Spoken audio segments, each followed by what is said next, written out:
हर घर में भगवा छाया, कड़ कड़ में राम समाया।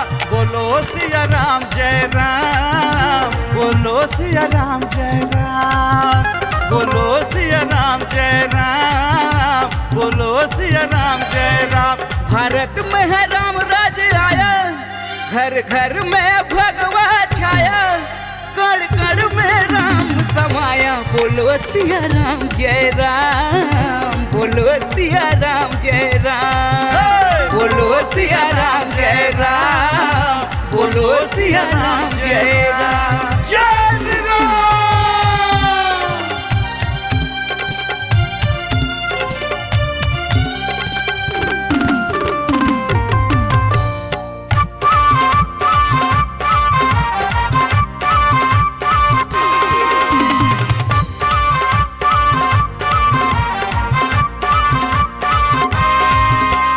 बिनु सत्संग विवेक न होई, राम कृपा बिन सुलभ न सोई। सठ सुधरी सत्संगति पाई, पारस परस कुदाप्त सुहाई।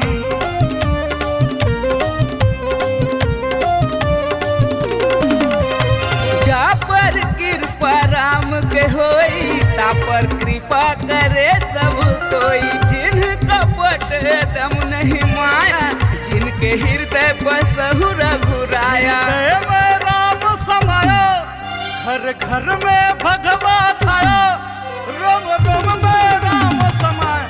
बोलो सिया राम जय राम, बोलो सिया राम जय राम, बोलो सिया राम जय राम, बोलो सिया राम जय राम। जय श्री राम।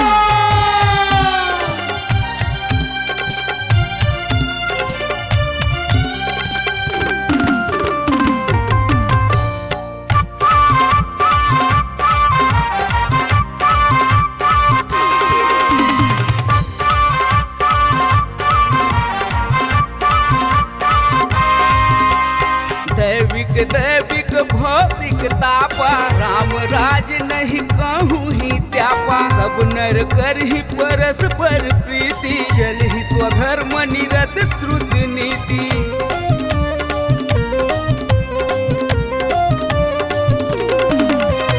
चारि उचरण धर्म जग माही, पूरी रहा सपने हुअत नाही।